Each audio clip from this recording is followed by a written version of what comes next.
ಎಲ್ಲರಿಗೂ ವಂದನೆಗಳು. ನಾವು ಕಣ್ಣುಗಳ ಮುಚ್ಚಿ ಚಿಕ್ಕದಾಗಿ ಒಂದು ಪ್ರಾರ್ಥನೆ ಮಾಡ್ತೀವಿ. ನಮ್ಮನ್ನು ಬಹಳವಾಗಿ ಪ್ರೀತಿಸಿದಂಥ ಪರಲೋಕ ತಂದೆ, ನಿಮ್ಮ ನಾಮಕ್ಕೆ ವಂದನೆಗಳು, ಸ್ತೋತ್ರಗಳು, ಕೃತಜ್ಞತೆಗಳು ದೇವರೇ.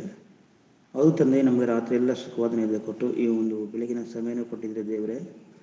ನಿಮ್ಮ ಕೆಲಸದ ನಿಮಿತ್ತವಾಗಿ ಈ ದಿನವನ್ನು ಕೊಟ್ಟಿದ್ರೆ ದೇವ ತಂದೆ. ಈ ದಿನದಲ್ಲಿ ಕರ್ತನೆ ಕೊಡಿ ಬಂದ ಎಲ್ಲ ನಿನ್ನ ಮಕ್ಕಳಿಗಾಗಿ ಪ್ರಾರ್ಥಿಸ್ತೀನಿ ತಂದೆ. ಇವರೆಲ್ಲರಿಗೂ ನಿನ್ನ ಮಾತುಗಳು ತಿಳಿಸುವಾಗ ಹೇಳುವಂಥ ನನಗೆ ಪರಿಶುದ್ಧಾತ್ಮನ ಜ್ಞಾನವನ್ನು, ಅದೇ ರೀತಿ ಕೇಳುವಂಥ ನಿನ್ನ ಮಕ್ಕಳಿಗೂ ಸಹ ವಿವೇಕವನ್ನು, ಜ್ಞಾನವನ್ನು, ಅದನ್ನು ಅಂಗೀಕರಿಸಲಿಕ್ಕೆ ಬೇಕಾದಂಥ ದೇವರೇ ನಂಬಿಕೆಯನ್ನು ದಯಪಾಲಿಸು. ಹೇಗೋ ತಂದೆ, ಈ ಒಂದು ಕೂಟವನ್ನು ದೇವರೇ ನೀವು ಆಶೀರ್ವದಿಸಿ ಬಲಪಡಿಸಿರಿ. ಇನ್ನೂ ಅನೇಕರು ಬಂದು ದೇವರೇ ಈ ಒಂದು ವಾಕ್ಯವನ್ನು ಕೇಳಲಿಕ್ಕೆ ಸಹಾಯ ಮಾಡುತ್ತದೆ. ತಿರುಗಂದಾವತಿ ಇದುವರೆಗೂ ಹಾಡುಗಳ ಮೂಲಕ ತಂದೆ ನೀವು ನಾಮವನ್ನು ನಿನ್ನ ಮಕ್ಕಳು ಮಹಿಪಡಿಸಿದಿರಪ್ಪ ದೇವರೇ. ಈ ಸಂದರ್ಭದಲ್ಲಿ ಕರ್ತನೆ ಕುಡಿದ ಎಲ್ಲರೂ ಒಪ್ಪಿಸಿಕೊಡ್ತೀನಿ. ನೀವು ತಾನು ನಡೆಸಿರಿ, ಬಲಪಡಿಸಿರಿ. ಏಸು ಹೆಸರು ತಂದೆ, ಆಮೇಲೆ. Okay pray. ಕರ್ತನಾದಂಥ ಯೇಸು ಕ್ರಿಸ್ತನ ಹೆಸರಲ್ಲಿ ಗ್ರೂಪ್ನಲ್ಲಿರುವಂಥ ಎಲ್ಲರಿಗೂ ನನ್ನ ಹೃದಯಪೂರ್ವಕ ವಂದನೆಗಳ ಸಲ್ಲಿಸ್ತಾ, ಅದೇ ರೀತಿ ಎಲ್ಲರಿಗೂ ಹೊಸ ವರ್ಷದ ಶುಭಾಶಯಗಳನ್ನು ನಾನು ತಿಳಿಸ್ತಾ ಇದ್ದೀನಿ. ದೇವರ ಮಕ್ಕಳು, ಈ ದಿನದಲ್ಲಿ ಪ್ರಾಮುಖ್ಯವಾದಂಥ ವಿಷಯವನ್ನು ನಿಮ್ಮ ಮುಂದೆ ನಾನು ಹಂಚ್ಕೊಳ್ಳೋಕೆ ಇಷ್ಟಪಡ್ತಾ ಇದ್ದೀನಿ. ಇವತ್ತು ನಾನು ಮಾತನಾಡುವಂಥ ದೇವರ ವಾಕ್ಯದ ಅಂಶ ಏನನ್ನು ನೋಡಿದ್ರೆ, ದೇವರನ್ನು ಸಂತೋಷಪಡಿಸುವುದು ಹೇಗೆ. ಮತ್ತೊಂದು ಆವರ್ತಿ, ದೇವರನ್ನು ಸಂತೋಷಪಡಿಸುವುದು ಹೇಗೆ. ದೇವರ ಮಕ್ಕಳೇ, ಇವತ್ತು ಲೋಕದಲ್ಲಿ ನೋಡುವಾಗ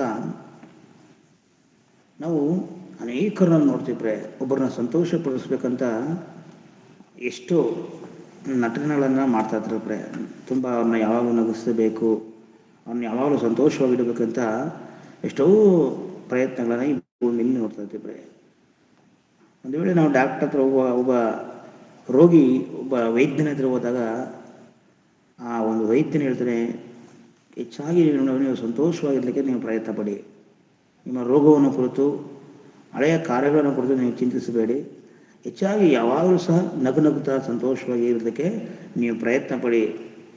ಮತ್ತು ಒಂದು ವೇಳೆ ಆ ಒಂದು ಪೇಷಂಟ್ಗೆ ತುಂಬ ರೋಗ ಇದ್ದಾಗ ಅವ್ರ ಮನೆಯವರಿಗೂ ಸಹ ಡಾಕ್ಟ್ರ್ ಹೇಳ್ತಾರೆ, ಇವರು ಇರುವಂಥ ಕಾಲ ಇವ್ರನ್ನ ಸಂತೋಷವಾಗಿ ನೋಡ್ಕೊಳ್ಳಿ, ಇವ್ರನ್ನ ಚಿಂತೆ ಮಾಡಿಸ್ಬೇಡಿ. ಮತ್ತು ಅದೇ ಥರ ಭೂಮಿಲಿ ಅನೇಕರು ಒಂದು ನೃತ್ಯ, ಡ್ಯಾನ್ಸಿನ ಮೂಲಕ ಇನ್ನೊಬ್ಬರನ್ನ ಸಂತೋಷಪಡಿಸ್ತಾರೆ. ಮತ್ತು ಮನೆಯಲ್ಲೂ ಸಹ ಒಂದು ಗಂಡ ಹೆಂಡತಿನ ಸಂತೋಷಪಡಿಸ್ಬೇಕಂತ ಏನೇನೋ ಕಾರ್ಯ ಮಾಡ್ತಾನೆ. ಅದೇ ರೀತಿ ಮಕ್ಕಳು ಸಹ ತಂದೆ ತಾಯಿಗಳನ್ನು ಸಂತೋಷಪಡಿಸ್ಬೇಕಂತ ಈ ಭೂಮಿಲಿ ಯಾವ್ಯಾವ ಒಂದು ಪ್ರಯತ್ನ ಪಡ್ತಾ ಇರ್ತಾರೆ. ಇಲ್ಲಿ ನಾವು ಹೇಳುವಂಥ ಪ್ರಶ್ನೆ ಏನಪ್ಪ ಅಂದ್ರೆ, ದೇವರನ್ನು ಸಂತೋಷಪಡಿಸುವುದು ಹೇಗೆ.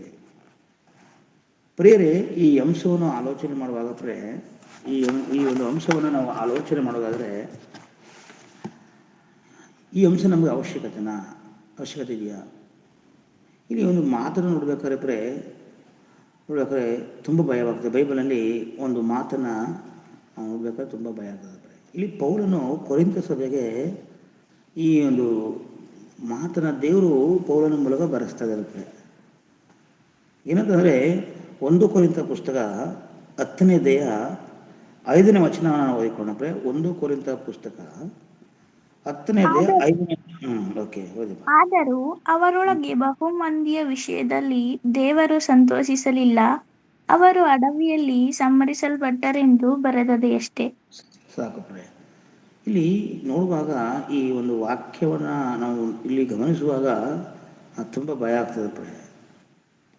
ಯಾಕಂದರೆ ದೇವರು ಯಾವ ಜನಾಂಗದವರನ್ನು ದೇವರು ಆರಿಸಲ್ಪಟ್ಟನೋ, ಯಾವ ಜನಾಂಗದವ್ರನ್ನ ಕಾನಾನ್ ದೇಶಕ್ಕೆ ಸೇರಿಸಬೇಕು ಅಂತ ದೇವರು ಇಷ್ಟಪಟ್ಟನು, ಅವರ ಜೀವಿತದಲ್ಲಿ ಅನೇಕ ಅದ್ಭುತಗಳನ್ನು ಮಾಡುತ್ತಾ, ಆ ಬ್ರಾಹ್ಮಣಿಗೆ ಮಾಡಿದಂಥ ವಾಗ್ದಾನದ ನಿಮಿತ್ತವಾಗಿ ಅವ್ರನ್ನ ಕರ್ಕೊಂಡು ಬರ್ತವಾಗ ಮೋಸೆ ಮೂಲಕ ಅನೇಕ ಪವಾಡಗಳನ್ನ ಮಾಡಿ, ಅನೇಕ ಅದ್ಭುತ ಕಾರ್ಯಗಳನ್ನು ಮಾಡಿ, ನನ್ನ ಮಕ್ಕಳನ್ನು ನನ್ನ ಕಾನಾನ್ ದೇಶಕ್ಕೆ ನಾನು ಸೇರಿಸಬೇಕು, ಇವರ ವಿಷಯದಲ್ಲಿ ನಾನು ಸಂತೋಷಪಡಿಸ್ಬೇಕಂತ ದೇವರು ಕನಸನ್ನು ಕಟ್ಟಿಕೊಳ್ಳುವಾಗ, ಯಾವಾಗ ಈ ಮನುಷ್ಯರು ದೇವರನ್ನು ಮರೆತು ಮಾಡಬಾರದ ಕಾರ್ಯಗಳನ್ನ ಮಾಡಿ ಅರಣ್ಯದಲ್ಲಿ ದೇವರ ಮನಸ್ಸನ್ನು ನೋಯಿಸಿ ದೇವರ ಒಂದು ಸಂತೋಷವನ್ನು ಪಡಿಸದೆ ಇವರ ಜೀವಿತದಲ್ಲಿ ಏನು ಮಾಡಿದ್ರು, ಬಹಳವಾಗಿ ಇವರ ಮಕ್ಕಳೇ ತಾವು ಸಂತೋಷಪಟ್ಟರು ಹೊರತು, ಆದರೆ ದೇವರನ್ನ ನಾವು ಸಂತೋಷಪಡಬೇಕು. ದೇವರು ನಮ್ಮನ್ನು ಗುಲಾಮರಿಂದ ಅನೇಕ ಕಷ್ಟ ವೇದನೆಗಳಿಂದ ನಮ್ಮ ದೇವರು ನಮ್ಮನ್ನು ಬಿಡಿಸಿದ್ದಾನೆ. ನಾವು ದೇವರ ಮಾತನ್ನು ಕೇಳಬೇಕು, ದೇವರ ಆಸೆಯನ್ನು ಪೂರೈಸಬೇಕಂತ ಅವರಲ್ಲಿ ಒಬ್ಬರಲ್ಲೂ ಆಲೋಚನೆ ಬರಲಿಲ್ಲ ಪ್ರೇ. ಅದಕ್ಕೆ ಇಲ್ಲಿ ದೇವರು ಹೇಳ್ತಾ ಇದ್ರೆ ಏನು ಹೋಗಪ್ರೆ, ಅಲ್ಲಿ ಆದರೂ ಅವರೊಳಗೆ ಬಹುಮಂದಿ ಈ ವಿಷಯದಲ್ಲಿ ದೇವರು ಸಂತೋಷ ಪಟ್ಟಿಲ್ಲ. ಅವರು ಅಡವಿಯಲ್ಲಿ ಸಮರಿಸಲ್ಪಟ್ಟು ಬರೆದಿದೆ ಅಷ್ಟೇ. ದೇವರು ಸಂತೋಷಿಸುವಂತೆ ಪ್ರೇ, ಇತಿಹಾಸದಲ್ಲಿ ನಡೆದ ಘಟನೆಯನ್ನ ದೇವರು ಇಲ್ಲಿ ಪೌಲನ ಮೂಲಕ ಬರೆಸ್ತಾ ಇದ್ದಾರೆ ಪ್ರೇ. ತುಂಬ ಜನ ವಿಷಯದಲ್ಲಿ ದೇವರು ಸಂತೋಷ ಪಡಲ್ವಂತೆ. ಅದಕ್ಕೆ ದೇವರು ಅಡವಿಲಿ ಅವ್ರನ್ನ ಕೊಂದಾಕಿದ್ದಾನೆ ಪ್ರೇ. ಅಡವಿಲಿ ಅವ್ರನ್ನ ಕೊಂದಾಕಿದ್ದಾನೆ ಅಂತ ತಿಳ್ಕೊಳ್ಳಿ ಅವ್ರು ಎಷ್ಟು ಭಯಂಕರವಾದಂಥ ದೇವರಿಗೆ ವಿರುದ್ಧವಾದಂಥ ಪಾಪಗಳನ್ನು ಮಾಡಿರ್ಬೋದು. ಈ ಪ್ರಪಂಚದಲ್ಲಿರುವ ನಾವು ಮತ್ತು ಎಲ್ಲರೂ ಸಹ ಹೇಗೆ ಬದುಕ್ತಿದ್ದೀವಿ ಅಂದರೆ, ಏನಕ್ಕೆ ದೇವರು ಸತ್ಯವೇದದಲ್ಲಿ ಈ ಪೌಲನ ಮೂಲಕ ಇದನ್ನು ಬರೆಸ್ತಾ ಇದ್ದಾರೆ. ಕ್ರೈಸ್ತರಾದ ನಾವು ಈ ಮಾತುಗಳನ್ನು ನೋಡಿ ನಾವು ಇವರ ರೀತಿ ಜೀವಿಸಬಾರ್ದಂತ ದೇವರು ಈ ಒಂದು ಪವಿತ್ರಾತ್ಮನ ಪ್ರೇರಣೆಯಿಂದ ಈ ಒಂದು ಸಂದೇಶವನ್ನು ಇಲ್ಲಿ ಬರೆಸಿದ್ದಾರೆ ಪ್ರೇ. ಯಾಕಂದರೆ ದೇವರಿಗೆ ಸಂತೋಷ ತರುವ ರೀತಿ ನಾವು ಬದುಕುತ್ತಿದ್ದೇವ? ನಾವು ಯಾಕೆ ಸಂತೋಷ ಪಡಿಸ್ಬೇಕು? ದೇವ್ರನ್ನ ಸಂತೋಷ ಪಡಲಿಲ್ಲ ಅಂದರೆ ದೇವರು ಸಾಯಿಸ್ತಾರೆ ಪ್ರೇ. ಯಾಕೆ ಈ ಪಾಠವನ್ನು ನಾವು ಆಲೋಚಿಸಬೇಕು? ಯಾಕೆ ದೇವರ ಇತಿಹಾಸದಲ್ಲಿ ನಡೆದ ಘಟನೆಯನ್ನು ಇಲ್ಲಿ ಬರೆಸಿದ್ದಾರೆ ಅಂದರೆ, ಅವರು ಮಾಡಿದ ತಪ್ಪನ್ನು ನಾವು ಮಾಡಬಾರ್ದು ಪ್ರೇ. ಇಸ್ರಾಯೇಲರು ಮಾಡಿದ ತಪ್ಪುಗಳನ್ನು ನಾವು ಮಾಡಬಾರ್ದಂತ ಇದನ್ನು ನನ್ನ ಮಕ್ಕಳು ಓದಬೇಕು ಅಂತ ದೇವರು ಈ ಒಂದು ವಿಷಯದಲ್ಲಿ ಬರೆಸಿದ ಪ್ರೇ. ನಮ್ಮೊಂದಿಗೆ ದೇವರಿಗೆ ಸಂತೋಷ ಇಲ್ಲ ಪ್ರೇ. ಒಂದು ವೇಳೆ ದೇವರು ನಮ್ಮ ವಿಷಯದಲ್ಲಿ ಸಂತೋಷ ಪಡಲಿಲ್ಲ, ದೇವರು ಕೊಂದಾಗ್ತಾನೆ ಪ್ರೇ. ದೇವರಿಗೆ ಸಂತೋಷ ಪಡುವ ರೀತಿಯಲ್ಲಿ, ದೇವರು ಮೆಚ್ಚುವ ರೀತಿಯಲ್ಲಿ ನಾವು ಈ ಭೂಮಿಯಲ್ಲಿ ಬದುಕಬೇಕು ಹೊರತು, ಒಂದು ವೇಳೆ ದೇವರಿಂದ ಎಲ್ಲವ ಸಹಾಯವನ್ನು ಪಡೆದುಕೊಂಡು ದೇವರಿಂದ ಎಲ್ಲವನ್ನ ಮಾಡಿಸ್ಕೊಂಡು ಆ ತಂದೆಯನ್ನು ನಾವು ಮೆಚ್ಚಿಸ್ತೀವಿ ಅಂದರೆ ಆ ತಂದೆ ಎಲ್ಲನೇ ಕೊಂದಾಗ್ತಾನೆ ಅಂತ ಹೇಳ್ತಾ ಇಲ್ಲಿ ಬರೆಯಲ್ಪಟ್ಟಿದೆ ದೇವ್ರ ಮಕ್ಕಳೇ. ಅದರಿಂದ ದೇವರಿಗೆ ಯಾವಾಗ ಯಾವ ರೀತಿ ಸಂತೋಷ ಬರ್ತದೆ? ಈಗ ನಮ್ಮ ಜೀವಿತದಲ್ಲಿ ಸಂತೋಷ ಇರಬೇಕಾದ್ರೆ ನೋಡಿ, ಈಗ ನಾವು ಸಂತೋಷ ಪಡಬೇಕಂದ್ರೆ ಈಗ ನಮ್ಮ ಮಕ್ಕಳು ನಾವು ಹೇಳೋ ರೀತಿ ಕೇಳಿದ್ರೆ ನಮಗೆ ಸಂತೋಷ ಆಗ್ತದೆ. ಒಂದು ವೇಳೆ ನಮ್ಮ ಮಗನಾಗಲಿ ನಮ್ಮ ಮಗಳಾಗಲಿ ಅಥವಾ ಪಾಸ್ಟರ್ ಆಗಿದ್ರೆ ವಿಶ್ವಾಸಿಗಳಾಗಲಿ ಮತ್ತು ಯಾರೇ ಒಂದು ಲೀಡಿಂಗ್ ಮಾಡುವಂಥವರಾಗಿರ್ಬೋದು, ಅವರು ಹೇಳುವಂಥ ಮಾತನ್ನು ಕೇಳಿದಾಗ ಒಳ್ಳೇದನ್ನೇ ಹೇಳ್ತಾರೆ. ಅವರು ಅದನ್ನು ಕೇಳಿದಾಗ ಅವ್ರಿಗೆ ಸಂತೋಷ ಆಗ್ತದೆ ಪ್ರೇ. ಅವ್ರು ಹೇಳೋದ ಕೆಲಸವನ್ನು ನಾವು ಮಾಡಿದ್ರೆ ಖಂಡಿತವಾಗಿ ಅವರು ಸಂತೋಷ ಪಡ್ತಾರೆ ಪ್ರೇ. ಯಾಕಂದರೆ ನಮಗೆ ಮೆಚ್ಚುಗೆಯಾದ ಕೆಲಸವನ್ನು ಮಾಡಿದಾಗ ನಾವೇನು ಮಾಡ್ತೀವಿ, ಅವ್ರನ್ನ ಮಾತನ್ನು ಕೇಳಿದಾಗ ನಮಗೆ ಸಂತೋಷ ಪಡ್ತಾರೆ. ಇಲ್ಲಿ ದೇವರಿಗೂ ಸಹ ಪ್ರೇ, ನಾವು ದೇವರಿಗೆ ಸಂತೋಷ ಹೇಳಿದ್ರೆ ದೇವರು ಹೇಳುವಂಥ ಮಾತನ್ನು ನಾವು ಕೇಳಬೇಕು ಪ್ರೇ. ನೋಡಿ, ಅದಾವನು ಅವಳು ದೇವರು ಎಷ್ಟು ಈ ಪ್ರಪಂಚದಲ್ಲಿ ಎಷ್ಟೊಂದು ಅವ್ರಿಗೆ ಎಲ್ಲವನ್ನ ಕೊಟ್ಟರು ಪ್ರೇ. ಆದರೆ ಒಂದು ದೇವರ ಮಾತನ್ನು ಅವರು ಪ್ರೇ ತಿರಸ್ಕಾರ ಮಾಡಿದ್ರು. ಅದು ದೇವರು ಅವ್ರನ್ನ ಆತ್ಮಿಕವಾದ ರೀತಿಯಲ್ಲಿ ಅವ್ರನ್ನ ಏನು ಮಾಡಿದ್ರು ಪ್ರೇ, ಅವ್ರಿಗೆ ನಿಜವಾಗ್ಲೂ ಅವ್ರನ್ನ ಆ ತೋಟದಿಂದ ದಬ್ಬಿಬಿಟ್ರು ಪ್ರೇ. ದೇವ್ರನ್ನ ಸಂತೋಷ ಪಡಿಸಿಲ್ಲ ಅವ್ರ ಪ್ರೇ. ಈ ಥರನ ಮಾತನ್ನು ಕೇಳಿ ತಿನ್ನಬಾರದು ಅನ್ನನ ತಿಂದು ಅವರು ನೋಡುವಾಗ ಅವರೆಲ್ಲರೂ ಸಹ ಇರೋದು ಅವರ ಮೂಲಕ ಈ ಭೂಮಿ ಮೇಲೆ ಮರಣಾನ ನಾವು ನೋಡ್ತಿದ್ವಿ. ಇಲ್ಲಿ ದೇವರ ಮಾತನ್ನು ಕೇಳಿ ಅದರಂತೆ ಜೀವಿಸಿದರೆ ದೇವರು ಸಂತೋಷ ಪಡ್ತಾರೆ ಪ್ರೇ. ದೇವರ ಚಿತ್ತದ ಪ್ರಕಾರ ನಮ್ಮ ಬದುಕಿರಬೇಕು ಪ್ರೇ. ದೇವರ ಚಿತ್ತದ ಪ್ರಕಾರ ನಾವು ಬದುಕಿರಬೇಕು. ಆಗ ದೇವರಿಗೆ ಸಂತೋಷ. ಏನೇ ಕೊಟ್ಟರು, ಎಷ್ಟೇ ಕೊಟ್ಟರು, ಇವತ್ತು ಅನೇಕರು ನನ್ನ ದೇವ್ರನ್ನ ಸಂತೋಷಪಡಿಸ್ಬೇಕಂತ ಅನೇಕ ದಶಮಭಾಗಗಳು, ಕಾಣಿಕೆಗಳು ಎಲ್ಲವನ್ನ ಏನೇನೋ ಕೊಡ್ತಾರೆ ಪ್ರೇ. ಆದರೆ ಅವ್ರ ಹೃದಯದಲ್ಲಿ ದೇವ್ರನ್ನ ಸಂತೋಷ ಪಡಿಸ್ತಾ ಇರ್ಕಿಲ್ಲ ಪ್ರೇ. ಏನು ಕೊಟ್ಟರು ಪ್ರೇ, ದೇವರು ಸಂತೋಷ ಪಡೋದಿಲ್ಲ ಪ್ರೇ. ನೀನು ದೇವರ ಚಿತ್ತದ ಪ್ರಕಾರ ಜೀವಿಸಬೇಕು. ದೇವರ ವಾಕ್ಯದ ಪ್ರಕಾರ ನೀನು ಬದುಕಬೇಕು. ನೀನು ನಿನ್ನ ಕುಟುಂಬ ದೇವರ ಪ್ರಕಾರ ಬದುಕಿದ್ರೆ ದೇವರು ಸಂತೋಷ ಪಡುವಂತನಾಗಿದ್ದಾನೆ, ದೇವರು ಮಹಿಂಪಡಿಸುವಂಥದ್ದಾಗಿದ್ದಾರೆ ಪ್ರೇ. ಅದಕ್ಕೆ ಇಲ್ಲಿ ದೇವರು ಆ ಯೇಸು ಕ್ರಿಸ್ತನ ಶಿಷ್ಯರಿಗೆ ಪ್ರಾರ್ಥನೆ ಮಾಡೋದನ್ನು ಕಳಿಸ್ತಾರೆ ಪ್ರೇ. ಏನಂತ ಕಳಿಸ್ತಾರೆ ನೋಡಿ ಗೊತ್ತಾ? ಮತ್ತಾಯನ ಬರೆದ ಸುವಾರ್ತೆ 6ನೇ ಅಧ್ಯಾಯ 9ನೇ ವಚನ ಹೇಳ್ಕೊಂಡು, ಮತ್ತಾಯನ ಬರೆದ ಸುವಾರ್ತೆ 6ನೇ ಅಧ್ಯಾಯ 9ನೇ ವಚನ. ಎಲ್ಲರಿಗೂ ಈ ವಾಕ್ಯಗಳು ಗೊತ್ತು, ಆದರೂ ಸಹ ಮತ್ತೊಂದು ಸಾರಿ ನಿಮ್ಮ ಮುಂದೆ ನಾನು ಹಂಚ್ಕೊಳ್ಳೋಕೆ ಇಷ್ಟಪಡ್ತೀನಿ. ದಯಮಾಡಿ ಓದ್ರಿ. ಆದ್ದರಿಂದ ನೀವು ಹೀಗೆ ಪ್ರಾರ್ಥನೆ ಮಾಡತಕ್ಕದ್ದು: ಪರಲೋಕದಲ್ಲಿರುವ ನಮ್ಮ ತಂದೆಯೇ, ನಿನ್ನ ನಾಮವು ಪರಿಶುದ್ಧವೆಂದು ಎಣಿಸಲ್ಪಡಲಿ, ನಿನ್ನ ರಾಜ್ಯವು ಬರಲಿ, ನಿನ್ನ ಚಿತ್ತವು ಪರಲೋಕದಲ್ಲಿ ನೆರವೇರುವ ಪ್ರಕಾರ ಭೂಲೋಕದಲ್ಲಿಯೂ ನೆರವೇರಲಿ. ನಮ್ಮ ಸಾಕಷ್ಟು ಅನುದಿನ ಸಾಕಷ್ಟಲ್ಲಿ ಪರಲೋಕದಲ್ಲಿರುವ ನಮ್ಮ ತಂದೆ. ಇಲ್ಲಿ ಯೇಸು ಕ್ರಿಸ್ತರು ತನ್ನ ಶಿಷ್ಯರಿಗೆ ಹೇಳುವಂಥ ಮಾತನ್ನು ನಾವು ಗಮನಿಸೋದಾದ್ರೆ ಏನಂತ ಹೇಳ್ತಾರೆ ಅಂದರೆ, ಪರಲೋಕದಲ್ಲಿರುವ ನಮ್ಮ ತಂದೆ, ನಿನ್ನ ನಾಮವು ಪರಿಶುದ್ಧಗೊಳಿಸಲ್ಪಡಲಿ, ನಿನ್ನ ರಾಜ್ಯವು ಬರಲಿ, ನಿನ್ನ ಚಿತ್ತವು ಪರಲೋಕದಲ್ಲಿ ನೆರವೇರುವ ಪ್ರಕಾರ ಭೂಲೋಕದಲ್ಲೂ ನೆರವೇರಲಿ. ಇಲ್ಲಿ ಪರಲೋಕ ಎಂಬ ಗುರಿಯನ್ನು ತಲುಪುವುದಕ್ಕೆ ಈ ಲೋಕಕ್ಕೆ ನಾವು ಬಂದಿದ್ದೀವಿ. ನಾವೆಲ್ಲರೂ ಯಾಕೆ ಬಂದಿದ್ದೀವಿ ಅಂದರೆ, ಒಂದಿನ ಈ ಲೋಕದಲ್ಲಿ ನಾವು ಮರಣಿಸ್ತೀವಿ. ಮರಣಿಸಿದ ನಂತರ ಯೇಸು ಕ್ರಿಸ್ತರು ಎರಡನೇ ಬರಣದಲ್ಲಿ ಹೌದು ಆತನ ನಂಬಿದ ಎಲ್ಲರನ್ನ ದೇವರು ಕರ್ಕೊಂಡು ಹೋಗ್ತಾನೆ. ಆ ಗುರಿಯನ್ನು ತಲುಪಕ್ಕೆ ಬಂದಿದ್ದೀವಿ. ಆದರೆ ಯಾರಿಗೂ ಗೊತ್ತಿಲ್ಲ. ಪ್ರಾರ್ಥನೆ ದೇವರೊಟ್ಟಿಗೆ ಮಾತಾಡೋದು ಪ್ರಾರ್ಥನೆ ಅನ್ನೋದು ದೇವರೊಟ್ಟಿಗೆ ಮಾತಾಡೋದು ದೇವರ ಚಿತ್ತವಂತೆ ನಡೀಬೇಕು. ನಾವು ಅದನ್ನು ಹೇಳುವ ಪ್ರಕಾರ ನಾವು ಜೀವಿಸ್ಬೇಕು. ಪರಲೋಕದಲ್ಲಿದೆ ಹೇಳಿದ್ರೆ ಪರಲೋಕದಲ್ಲಿ ಅದು ಹೇಳ್ತಾ ಮಾತ್ರ, ದೇವರೇ ನಿನ್ನ ಪರಲೋಕದ ಚಿತ್ತ ಈಗಿನ ಅದೇ ರೀತಿ ಭೂಲೋಕದ ನೆರವೇರಲಿ. ಆದರೆ ಅಲ್ಲಿ ನೋಡುವಾಗ ಎಲ್ಲರೂ ನೆರವೇರಿಸ್ತದೆ ಅಂದರೆ ಈ ಪ್ರಾರ್ಥನೆ ಎಲ್ಲ ಸಭೆಯವರು ಮಾಡ್ತಾರೆ. ಇನ್ನೂ ಸಹ ಗಿಳಿಪಾಠದ ರೀತಿ ಮಾಡ್ತಿದ್ದಾರೆ. ದೇವ್ರ ರಾಜ್ಯ ಬರಲಿ, ದೇವ್ರ ರಾಜ್ಯ ಬರಲಿ. ದೇವ್ರ ರಾಜ್ಯ ಆಲ್ರೆಡಿ ಬಂದಿದೆ. ನಾವೆಲ್ಲರೂ ಸಹ ದೇವರ ರಾಜ್ಯದೊಳಗೆ ಸೇರಲ್ಪಟ್ಟಿದ್ದೀವಿ. ಅದಕ್ಕಾಗಿ ನಮ್ಮ ಹಳೆಯ ಸ್ವಭಾವಗಳನ್ನು ಬಿಟ್ಟು ಇವತ್ತು ಗುಂಪಾಗಿ ನಾವು ಸಭೆಗೆ ಸೇರ್ತಾ ಇದ್ದಾರೆ. ದೇವರ ರಾಜ್ಯ, ಆ ದೇವರ ರಾಜ್ಯದಲ್ಲಿ ಬಂದು ನಾವು ಪರಿಶುದ್ಧವಾಗಿ ನಾವು ಜೀವಿಸ್ತಾ ಇದ್ದೇವೆ. ಆ ದೇವರ ರಾಜ್ಯದಲ್ಲಿ ನಾವು ದೇವರ ಚಿತ್ತವನ್ನು ನಾವು ಪೂರೈಸಬೇಕು, ದೇವರ ಕೆಲಸವನ್ನು ನಾವು ಮಾಡಬೇಕು. ಆಗ ದೇವರು ಮಹಿಮೆಪಡುತ್ತಾನೆ.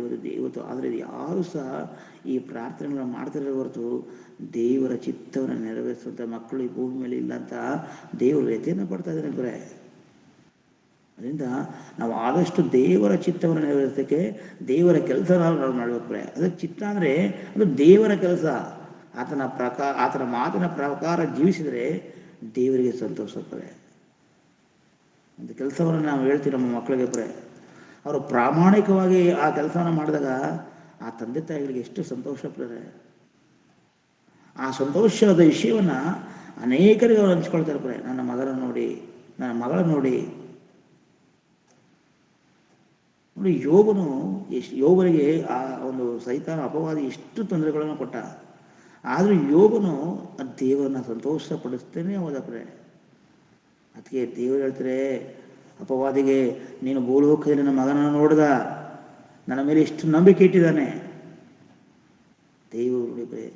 ದೇವರು ಆ ಮನುಷ್ಯನ ಪಕ್ಷದಲ್ಲಿ ದೇವರು ವಾದ ಮಾಡ್ತಾನೆ. ದೇವರು ಹೇಳ್ತಾ ಇದ್ದಾನೆ ಯೋಬನಾಗೆ ಈ ಭೂಮಿಯಲ್ಲಿ ಯಾರಿದ್ರು ನೋಡಿ. ಮೋಶೆಯನ್ನು ಕುರಿತು ದೇವರು ಹೇಳ್ತಾರೆ ಆತನು ಬಹು ಸಾತ್ವಿಕನು, ಅವನು ಶಾಂತ ಗುಣವುಳ್ಳವನು. ಭೂಮಿ ಮೇಲೆಲ್ಲನು ಸಾತ್ವಿಕನು ಅಂತ ಹೇಳ್ತಾರೆ. ದೇವರನ್ನ ಸಂತೋಷಪಡಿಸುವುದಾದರೆ ದೇವರು ಅನೇಕರ ಮುಂದೆ ನಿನ್ನ ಕುರಿತು ಆತನ ಹೇಳುವಂತನಾಗಿದ್ದಾನೆ. ಪರಲೋಕ ದೂತರ ಮುಂದೆ ಅದನ್ನು ಹೇಳಲಿಕ್ಕಿದ್ದಾನೆ. ದೇವರ ಮಕ್ಕಳೇ, ಈ ಒಂದು ಬೆಳೆಯ ಸಮಾಜದಲ್ಲಿ ಅದೇ ರೀತಿ ಭೂಮಿ ಮೇಲೆ ಸಂತೋಷ ಇರಬೇಕು ಅಂತ ದೇವರಿಗೆ ಮನಸ್ಸಲ್ಲಿ ದೇವರ ಬಗ್ಗೆ ಆಲೋಚನೆ ಇಲ್ಲ. ಏನಿದೆ ಮನುಷ್ಯರಿಗೆ ಇದು ದೇವರ ಬಗ್ಗೆ ಆಲೋಚನೆ ಇಲ್ಲ. ಅದಕ್ಕೆ ದೇವರೇ ಬರೀ ಈ ಲೋಕದಲ್ಲಿ ಏನಿದೆ ಅವ್ರಿಗೆ ಅಂದರೆ ನೋಡಿ ಮತ್ತಾಯ ಬರೆಸುತ್ತೆ ಅದೇ 6ನೇ 25ನೇ ವಚನ ನೋಡಿ. ಈ ಕಾರಣದಿಂದ ನಮ್ಮ ಪ್ರಾಣಾಧಾರಣಿಗೆ ಏನು ಊಟ ಮಾಡಬೇಕು, ಏನು ಕುಡಿಯಬೇಕು, ನಮ್ಮ ದೇಹ ರಕ್ಷಣೆಗೆ ಏನು ಹೊದ್ದುಕೊಳ್ಳಬೇಕು ಎಂದು ಚಿಂತೆ ಮಾಡಬೇಡಿರಿ ಎಂಬುದಾಗಿ ನಿಮಗೆ ಹೇಳುತ್ತೇನೆ. ಊಟಕ್ಕಿಂತ ಪ್ರಾಣವು, ಉಡುಪಿಗಿಂತ ದೇಹವು ಮೇಲಾದದ್ದಲ್ಲವೇ?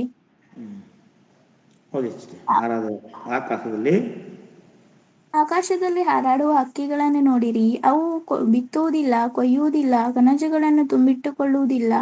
ಆದಾಗ್ಯೂ ಪರಲೋಕದಲ್ಲಿ ಇರುವ ನಿಮ್ಮ ತಂದೆಯು ಅವುಗಳನ್ನು ಸಾಕಿ ಸಲಹುತ್ತಾನೆ. ಅವುಗಳಿಗಿಂತ ನೀವು ಹೆಚ್ಚಿನವರಲ್ಲವೋ? ಚಿಂತೆ ಮಾಡಿ ನೋಡಿ ಎಷ್ಟು ಅದ್ಭುತವಾದ ರೀತಿಯಲ್ಲಿ ಯೇಸು ಸ್ವಾಮಿ ಹೇಳ್ತಾರೆ. ಈ ಕಾರಣದಿಂದ ನಾವು ದೇವರ ಚಿತ್ತವನ್ನು, ದೇವರ ಕೆಲಸವನ್ನು ಮಾಡಬೇಕು ಅನ್ನೋ ಮನುಷ್ಯನಿಗೆ ಪ್ರಯೋಜನ ಇಲ್ಲ. ಏನು ತಿಂದರೆ ನಾನು ಏನು ಉಣ್ಬೇಕು, ನಾನು ಏನು ತಿನ್ನಬೇಕು, ಏನು ಕುಡಿಬೇಕು, ಈ ರೀತಿ ಬಹುತೇಕ ಜನರು ಆಲೋಚನೆ ಮಾಡ್ತಾರೆ ಹೊರತು ನಾನು ದೇವರಿಗೋಸ್ಕರ ಏನಾದರೂ ಮಾಡಬೇಕು. ದೇವರು ಈ ಲೋಕದ ಎಲ್ಲವನ್ನ ಕೊಟ್ಟಿದ್ದಾನೆ. ನನಗೆ ಆಯುಸ್ಸನ್ನು ಕೊಟ್ಟಿದ್ದಾನೆ, ಆರೋಗ್ಯನ ಕೊಟ್ಟಿದ್ದಾನೆ. ದೇವರ ಮಕ್ಕಳು ನಾವು ನೋಡುವಾಗ 2025ನೇ ಇಸ್ವಿಯಲ್ಲಿ ಎಷ್ಟೋ ಜನರು ಈ ಈ ಒಂದು ವರ್ಷನ ನೋಡಲೇ ಇಲ್ಲ ಬಿಡೆ. ಆದರೆ ದೇವರು ಮತ್ತೊಂದು ಆವರ್ತಿ ನನ್ನ ಜೀವಿತದಲ್ಲಿ ಈ ಒಂದು ಹೊಸ ವರ್ಷವನ್ನು ಕೊಟ್ಟಿದ್ದಾನಂದ್ರೆ ಬಿಡೆ, ನಾವೊಂದು ತೀರ್ಮಾನ ಮಾಡೋಣ ಬಿಡೆ. ದೇವರೇ, ನನ್ನಿಂದ ಒಂದು ಆತ್ಮನಾದರೂ ಆದಾಯ ಮಾಡಬೇಕಪ್ಪ ದೇವರೇ, ನನ್ನಿಂದ ಸ್ವಲ್ಪನಾದರೂ ನಿನ್ನ ಕೆಲಸ ನಾನು ಮಾಡಬೇಕಪ್ಪ. ಈ ಲೋಕದ ಬಗ್ಗೆ ನಾವು ಚಿಂತೆ ಮಾಡಬಾರ್ದು ಕರೆ. ದೇವರು ಖಂಡಿತವಾಗಿಯೂ ಅದನ್ನು ಹೇಳ್ತಾರೆ, ಹಾರಾಡುವ ಹಕ್ಕಿಗಳು ನೋಡ್ರಿ, ಅವು ಒತ್ತುವುದಿಲ್ಲ, ಬೆತ್ತುವುದಿಲ್ಲ, ಅವುಗಳನ್ನೇ ಅವು ಎಂದಿಗೂ ಸಹ ಊಟದ ವಿಷಯವಾಗಿ ಚಿಂತೆ ಮಾಡೋದಿಲ್ಲ ಕರೆ. ಅವು ಯಾವಾಗಲೂ ಸಹ ದೇವರನ್ನ ಸ್ತುತಿಸ್ತವಂತ ಕರೆ. ಮುಂಜಾನೆ ಇದ್ದ ತಕ್ಷಣ ನೋಡಿ, ನಮಗಿಂತ ಬಷ್ಟಿದ್ದು ಈ ಥರ ಪಕ್ಷಿಗಳು ಅವು ಬಹಳ ಗಾನಗಳನ್ನು ಮಾಡ್ತಾ ಇರ್ತವೆ ಪಕ್ಷಿಗಳು. ದೇವರನ್ನ ಮಹಿಪಡಿಸ್ತವಂತೆ ಕರೆ, ದೇವರನ್ನ ಸ್ತುತಿಸ್ತವಂತೆ ಕರೆ. ಒಂದು ವೇಳೆ 148ನೇ ಕೀರ್ತನೆಯನ್ನು ಫುಲ್ ಓದಿದಾಗ ಅಲ್ಲಿ ಬರೆಯಲ್ಪಟ್ಟಿದೆ ಕರೆ. ಎಲ್ಲ ಬೆಟ್ಟಗಳು, ತೊರಾಯಿ ಗಿಡಗಳು, ತಿಮಿಂಗಲಗಳು, ಎಲ್ಲ ದೂತರು ಸಹ ದೇವರನ್ನ ಮುಂಜಾನೆ ಎದ್ದು ಆತನ ಮಹಿಪಡಿಸ್ತಂತೆ ಕರೆ. ದೇವರನ್ನ ಮಹಿಪಡಿಸದಂತೆ ಅವರ ಕೆಲಸವಂತೆ ದೇವ್ರ ಮಕ್ಕಳೇ. ಅದು ನಮ್ಮ ನೀವು ಅದ್ರ ಬಗ್ಗೆ ಚಿಂತೆ ಮಾಡಬೇಡಿ. ಏನು ಉಣ್ಣಬೇಕು, ಏನು ಓದ್ಕೊಳ್ಬೇಕು ಅದನ್ನು ನೀವು ಚಿಂತೆ ಮಾಡಿಬಿಡ್ರಿ ಅಂತ ದೇವರು ಇಲ್ಲಿ ಹೇಳ್ತಾರೆ. ಮನುಷ್ಯರ ಆಲೋಚನೆ ಹೀಗೆ, ಮನುಷ್ಯನ ಆಲೋಚನೆ ಅವನಿಗೆ ದೇವರ ಮೇಲೆ ಹೆಚ್ಚಾಗಿ ಆತುಕೊಳ್ಳೋದಿಲ್ಲ ಕರೆ. ಈ ಲೋಕದ ಬಗ್ಗೆ ಆಲೋಚನೆ ಮಾಡುತ್ತಾ, ಈ ಲೋಕದ ಬಗ್ಗೆ ಚಿಂತೆ ಮಾಡುತ್ತಾ ದೇವರ ಕೆಲಸವನ್ನು ಬದಿಗೊಟ್ಟು ತನ್ನ ಕೆಲಸವನ್ನು ಹೆಚ್ಚಾಗಿ ಮಾಡ್ತಾ ಇರ್ತಾನೆ ಕರೆ. ನಾನು ಮಾಡಿ ಬೇಡ ಅಂತ, ಆದರೆ ದೇವರಿಗೆ ಒಂದು ಸಮಯವನ್ನು ನಾವು ಕೊಡಬೇಕು. ದೇವರಿಗೆ ನಾವು ಸಮಯವನ್ನು ಕೊಡಬೇಕು. ದೇವರ ಬಳಿಯಲ್ಲಿ ನಾವು ಆತನ ಸಂತೋಷ ಪಡುವ ರೀತಿಯಲ್ಲಿ ಈ ಭೂಮಿಯಲ್ಲಿ ಬದುಕಬೇಕಂತ ದೇವರು ಇಷ್ಟಪಡ್ತಾನೆ. ಆದರೆ ದೇವರಿಗೆ ಬಹಳ ದುಃಖವನ್ನು ತರ್ತಾರೆ. ಭಯಂಕರವಾದಂಥ ರೋಗಗಳು, ಬಡತನಗಳು ಇಲ್ಲಿ ನೋಡಿ. ಅದ ಕಾರಣ ಇಲ್ಲಿ ದೇವರು ಆ ಇಸ್ರಾಯೇಲರ ವಿಷಯದಲ್ಲಿ ಸಂತೋಷ ಪಟ್ಟನಂತಂದ್ರೆ, ಆ ವಿಷಯದಲ್ಲಿ ದುಃಖನೇ ಪಟ್ಟನಂತೆ ದೇವ್ರ ಮಕ್ಕಳು. ದುಃಖ ಎಂಥ ದುಃಖ ಅಂದರೆ ನೋಡಿ, ತಮ್ಮ ಮಕ್ಕಳು ನಮ್ಮ ಮಾತನ್ನು ಕೇಳದೆ ಅವಿದ್ಯರಾಗಿ ಜೀವಿಸುವಾಗ ಎಷ್ಟು ವೇದನೆ ಇರ್ತದೆ ಆ ತಂದೆಗೆ ತಾಯಿಗಳಿಗೆ. ಆ ರೀತಿಯಾಗಿ ಇಷ್ಟೆಲ್ಲ ನಾನು ಅವ್ರನ್ನ ನಡೆಸ್ಕೊಂಡು ಬಂದೆ, ಇಷ್ಟೆಲ್ಲ ಅವ್ರನ್ನ ಪೋಷಿಸ್ತಾ ಬಂದೆ. ಅಡವಿಯಲ್ಲಿ ಅವರ ಸ್ಲಿಪ್ಪರ ಸೌದೋದಿಲ್ಲ, ಅವರ ಬಟ್ಟೆಗಳು ಹರಿಯಲಿಲ್ಲ. ಅವರ ಮೇಘಸ್ತಂಭವನ್ನು, ಅಗ್ನಿಸ್ತಂಭವನ್ನು ಎಲ್ಲ ರೀತಿಯವರು ವ್ಯವಸ್ಥೆ ಮಾಡಿದ್ರು ಸಹ ಇವರು ನನ್ನ ಸಂತೋಷ ಪಡದೆ ಅಪವಾದಿಯ ಒಳಗೆ ಹೋಗಿ ಸರ್ವನಾಶವಾಗೋದಕ್ಕೆ ಇವರು ಪ್ರಯತ್ನ ಪಡ್ತಾ ಇದ್ದಾರೆ ಎಂಬುದಾಗಿ ದೇವರು ಅವರ ವಿಷಯದಲ್ಲಿ ಎಲ್ಲರನ್ನ ಆ ಒಂದು ನಾಶ ಮಾಡಲ್ಪಟ್ಟಂತೆ. ಅವರು ಕುಣ್ಣುತ್ತಾ, ಕುಡಿಯುತ್ತಾ, ತಿನ್ನುತ್ತಾ ವಿಚಿತ್ರವಾದಂಥ ರೀತಿಯಲ್ಲಿ ಜೀವಿಸ್ತಾರೆ. ದೇವರು ಹೇಳಿದರೆ ಹೌದು, ಅವ್ರ ವಿಷಯ ಬರೀ ಈ ಲೋಕದ ಬಗ್ಗೆ ಚಿಂತೆ, ಬಟ್ಟೆ ಬಗ್ಗೆ ಚಿಂತೆ, ಉಣ್ಣುವ ಬಗ್ಗೆ ಚಿಂತೆ, ಕೊಡುವುದರ ಬಗ್ಗೆ ಚಿಂತೆ. ನೋಡ್ರಿ ಏನು ಮಾಡ್ತಾರೆ ನೋಡಿ, 1 ಕೊರಿಂಥ ಪುಸ್ತಕ ನೋಡಲ್ಲಿ ಓದ್ತಾ ಬಂದರೆ 10ನೇ ಅಧ್ಯಾಯ 5ನೇ ವಚನದಿಂದ ಓದುವಾಗ ಅವ್ರು ಏನು ಮಾಡ್ತಾ ಇದ್ದಾರೆ ಅಂದರೆ, ಅಲ್ಲಿ ಅವರ ವಿಷಯದಲ್ಲಿ ದೇವರು ಸಂತೋಷ ಪಡಲಿಲ್ಲ ಅಂತ ದೇವ್ರ ಮಕ್ಕಳೇ. ಏನಕ್ಕೆ ಅವ್ರು ಏನು ಮಾಡ್ತಾರೆ ಅಂದರೆ, ಅಲ್ಲಿ ದೇವರನ್ನು ಕುರಿತು ಅವ್ರು ಚಿಂತೆ ಮಾಡ್ದಲ್ಲ, ದೇವರನ್ನ ಸಂತೋಷ ಪಡಿಸ್ಬೇಕು. ಅವ್ರು ಏನು ಮಾಡ್ತಾ ಇದ್ದಾರೆ ಅದರಲ್ಲಿ ಅಲ್ಲಿ ನೋಡೋದು ಮಾಡಿ 7ನೇ ವಚನ ನೋಡಿ. 7ನೇ ವಚನ. ಅವರಲ್ಲಿ ಕೆಲವರ ವಿಗ್ರಹಾರಾಧಕರಾದರು, ಜನರು ಉಣ್ಣುವುದಕ್ಕೂ ಕುಡಿಯುವುದಕ್ಕೂ ಕೂತುಕೊಂಡರು, ಕುಣಿದಾಡುವುದಕ್ಕೆ ಎದ್ದರು ಎಂದು ಬರೆದದೆಯಲ್ಲ.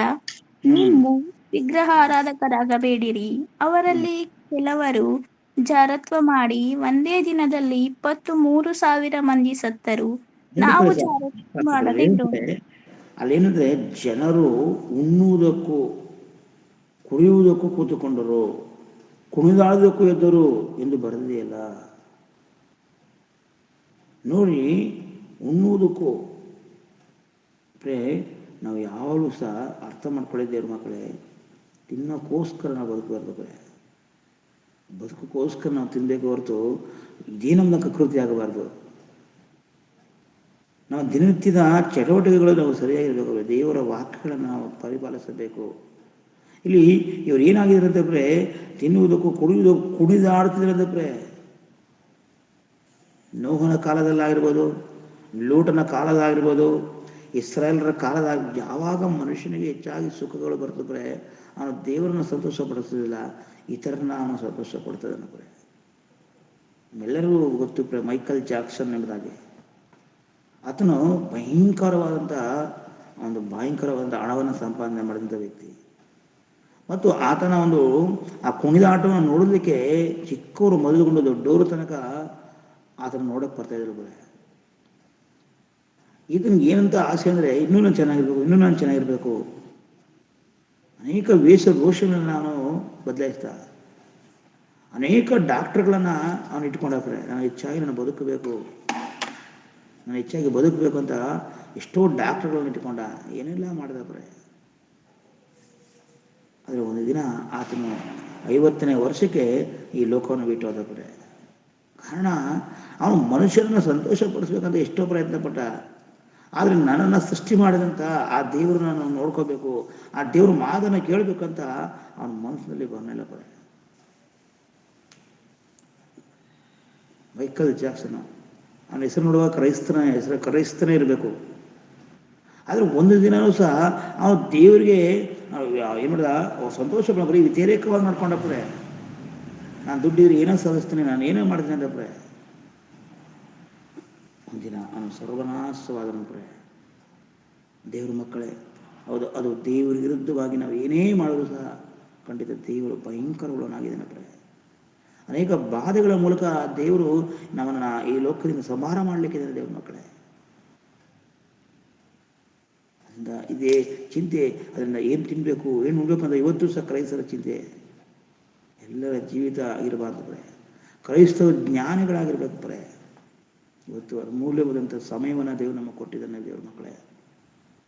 ಎಷ್ಟೋ ವಾಕ್ಯಗಳನ್ನು ಕಲಿತಾ ಇದ್ದೀವಿ, ಎಷ್ಟೋ ಅದ್ಭುತವಾದ ರೀತಿ ನಾವು ಜೀವಿಸ್ತಾ ಇದ್ದೀವಿ ಅಂದರೆ ನಾವು ಎಷ್ಟು ಭಾಗ್ಯವಂತರು.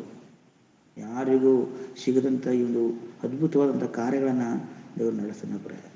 ನಾವು ಪ್ರಾರಂಭದಲ್ಲಿ ನೋಡುವಾಗ ಪರೆ ಈ ಒಂದು ಕಾರ್ಯಕ್ರಮ ನಾವು ಪ್ರಾರಂಭ ಮಾಡುವಾಗ ಸ್ವಲ್ಪರೇ ಇದ್ದರು. ಆದರೆ ಇವತ್ತು ನಿಜವಾಗ್ಲೂ ಕೆಲವು ಟೈಮಲ್ಲಿ ಸಂತೋಷ ಪಡ್ತೀವಿ ಪರೆ. ನಾನು ಸಂತೋಷ ಪಡ್ತೀನಿ. ಪ್ರಾರಂಭದಲ್ಲಿ ಇದನ್ನು ನಾವು ಆಲೋಚನೆ ಮಾಡ್ಬೇಕಾದ್ರೆ ನಾನು ಮತ್ತು ಇನ್ನೊಬ್ಬರು ಮಾತ್ರ ಇದ್ದರೆ ನಾನು ರಾಮು ಸರ್ನ ಕೇಳ್ತಾ ಇದ್ದೆ.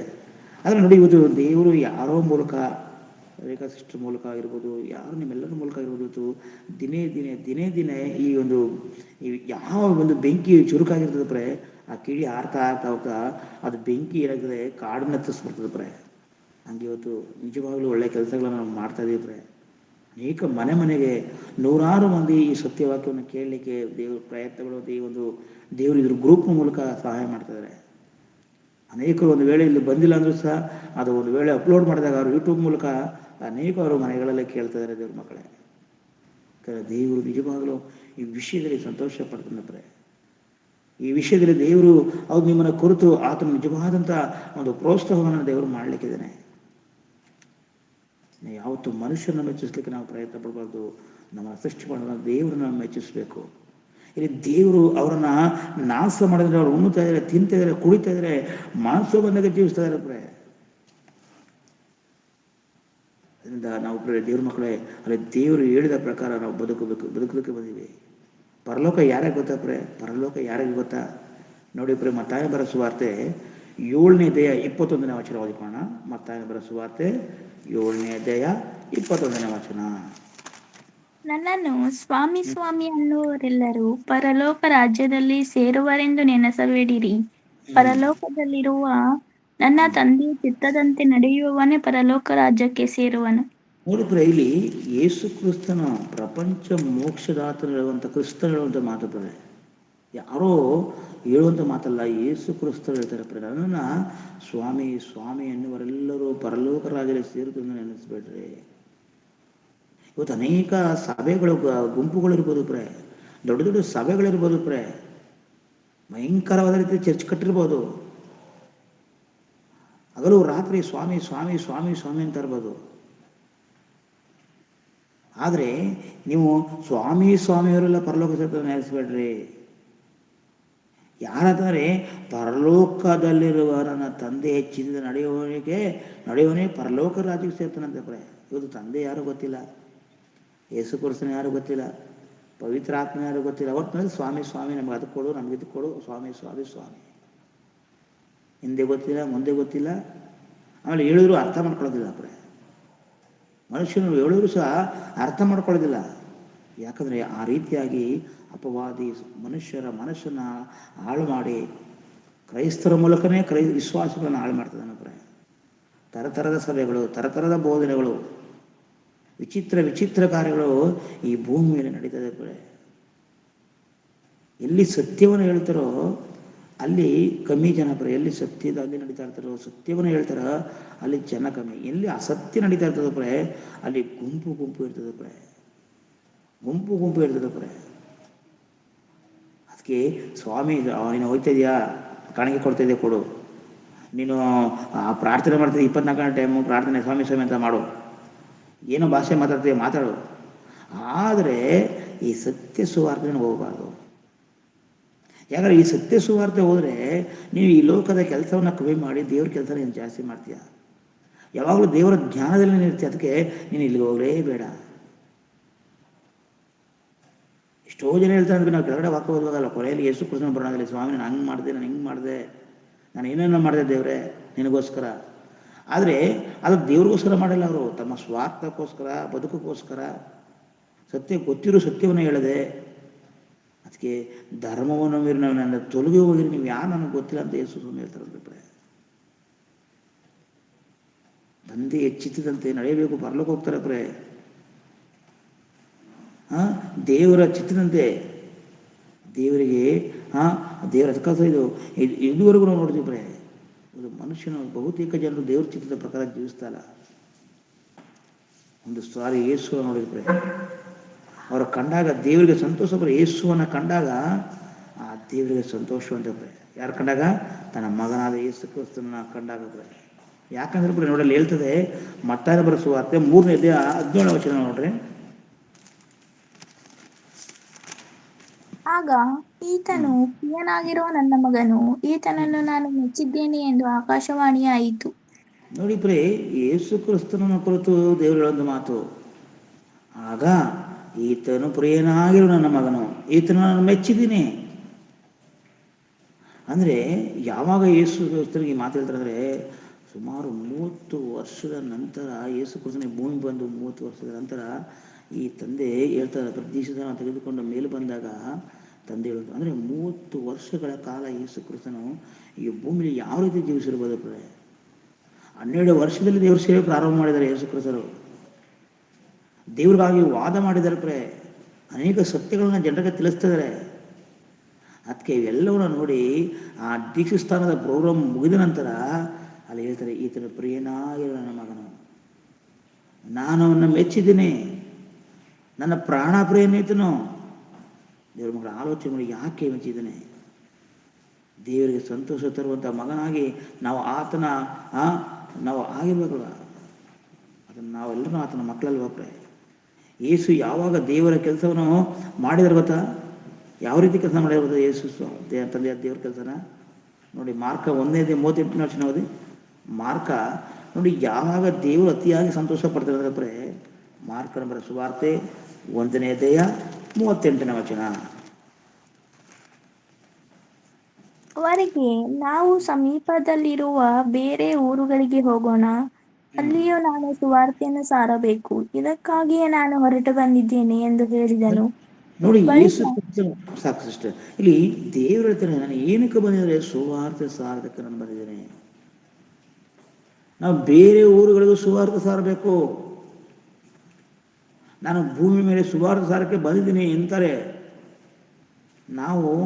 ನಾವು ಸಾಧಕ್ಕೆ ಬಂದಿದ್ದೀವಿ ಪ್ರೇ, ಕ್ರಿಸ್ತನ ಕುರಿತು ತಿಳಿಸೋದಕ್ಕೆ, ತಂದೆಯ ಕುರಿತು ತಿಳಿಸೋದಕ್ಕೆ, ಅನೇಕರ ಪ್ರಾಣಗಳನ್ನು ಕಾಪಾಡಲಿಕ್ಕೆ ದೇವರು ನಮ್ಮನ್ನು ಕಳಿಸಿದ್ದಾನೆ ಹೊರತು ನಮ್ಮನ್ನು ಏನೋ ಅಸಂತೋಷವಾಗಿ ಜೀವಿಸಿ ಈ ಭೂಮಿ ಮೇಲೆ ನಿಮಗೆ ಕಳಿಸಿ ನಿಮ್ಮ ಮನಸ್ಸು ಬಂದಂಗೆ ಜೀವಿಸಿ ಅಂತ ದೇವರು ನಮ್ಮನ್ನು ಕಳಿಸಿಲ್ಲ ಪ್ರೇ. ದೇವರ ಒಂದು ಪ್ರಣಾಳಿಕೆ, ದೇವರ ಒಂದು ಉದ್ದೇಶ ನಿನ್ನನ್ನು ಈ ಭೂಮಿ ಮೇಲೆ ಕಳಿಸಿ ಆರಿಸಿ ಕಳಿಸಿದಾನೆ ಅಂದರೆ ಪ್ರೇ, ನೀನು ನಾನು ಸುವಾರ್ತೆನ ಸಾರಬೇಕು ಪ್ರೇ.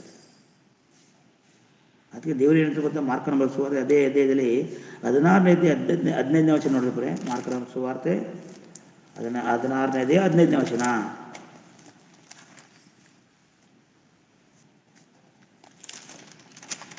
ಮಾರ್ಕ. ಆಮೇಲೆ ಅವರಿಗೆ, ನೀವು ಲೋಕದ ಎಲ್ಲಾ ಕಡೆ ಹೋಗಿ ಜಗತ್ತಿಗೆಲ್ಲ ಸುವಾರ್ತೆಯನ್ನು ಸಾರಿರಿ.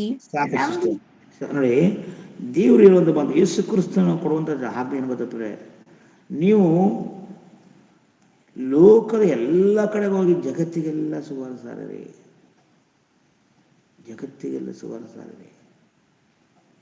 ಈ ಒಂದು ಸುವಾರ್ತೆ ಒಂದಲ್ಲ ಒಂದಿನ ಪ್ರಪಂಚವನ್ನು ಹಚ್ಕೊಳ್ತದೆ ಪ್ರೇ. ಈಗ ಆಲ್ರೆಡಿ ಅನೇಕರಿಗೆ ಈ ಸತ್ಯ ಹೋಗ್ತಾ ಇದೆ ದೇವ್ರ ಮಕ್ಕಳೇ. ನಾವು ಒಂದು ಕಾಲದಲ್ಲಿ ನಾವು ಸಹ ಅಸತ್ಯದಲ್ಲಿ ಇದ್ದಂಥವ್ರು ಒಬ್ಬರೇ.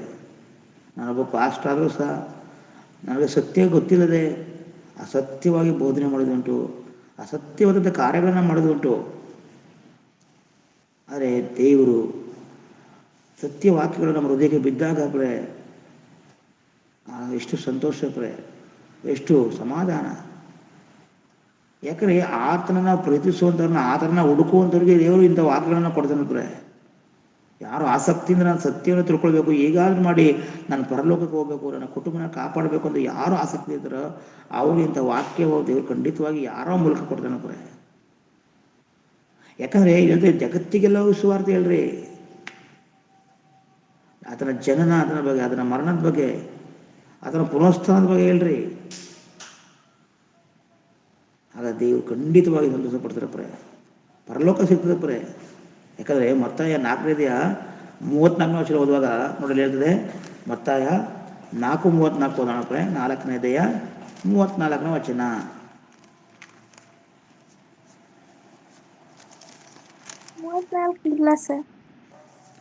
ಸರಿ, ಒಂದು ನಿಮಿಷ. ಇಲ್ಲಿ ಇಲ್ಲಿ ಹಾಕಿಲ್ಲ. ಯೋಹಾನ 6:38. ಯೋಹಾನ 6:38 ಬಾಯ್.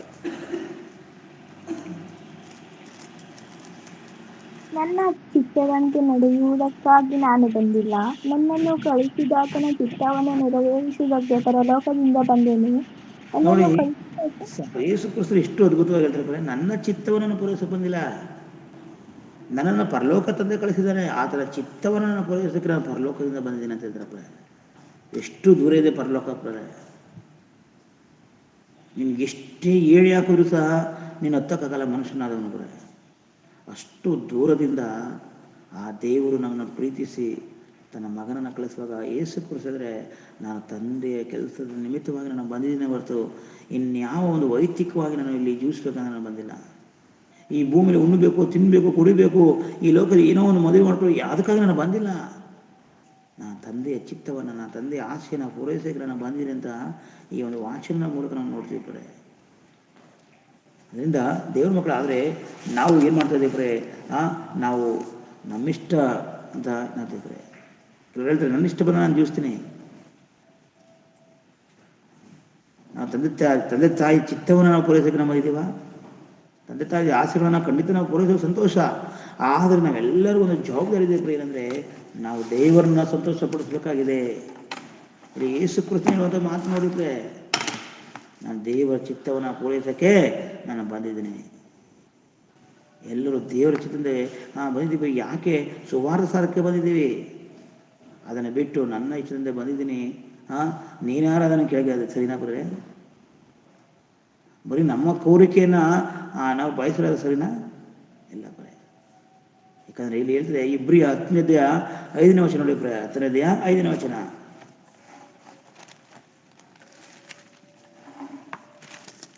ಇಬ್ರಿಯ ಪುಸ್ತಕ 10ನೇದೆಯ. ಆದುದರಿಂದ ಕ್ರಿಸ್ತನು ಭೂಲೋಕದೊಳಗೆ ಬರುವಾಗ ದೇವರೇ, ಯಜ್ಞ ನೈವೇದ್ಯಗಳು ನಿನಗೆ ಇಷ್ಟವಾಗಿರಲಿಲ್ಲ, ನನಗೆ ದೇಹವನ್ನು ಸಿದ್ಧ ಮಾಡಿಕೊಟ್ಟು ಸರ್ವಾಂಗ ಹೋಮಗಳಲ್ಲಿಯೂ ದೋಷ ಪರಿಹಾರಕ ಯಜ್ಞಗಳಲ್ಲಿಯೂ ನೀನು ಸಂತೋಷ ಪಡಲಿಲ್ಲ. ಆಗ ನಾನು, ಇಗೋ ದೇವರೇ, ನಿನ್ನ ಚಿತ್ತವನ್ನು ನೆರವೇರಿಸುವುದಕ್ಕೆ ಬಂದಿದ್ದೇನೆ. ಸಾಕು ನೋಡಿ, ಎಷ್ಟು ಅದ್ಭುತ. ಆದರೆ ಕ್ರಿಸ್ತನ ಭೂಲೋಕದೊಳಗೆ ಬರುವಾಗ ದೇವರೇ ಯಜ್ಞ ನೈವೇದ್ಯಗಳಿಗೆ ಇಷ್ಟವಾಗಿಲ್ಲ, ನನಗೆ ದೇಹವನ್ನು ಸಿದ್ಧ ಮಾಡಿಕೊಟ್ಟು. ಇದು ದೇವರು ಏನಕ್ಕಾಗಿ ನಮಗೆ ಒಳ್ಳೆಯ ಕೈಕಾಲುಗಳನ್ನು ಕೊಟ್ಟಿದ್ದಾನೆ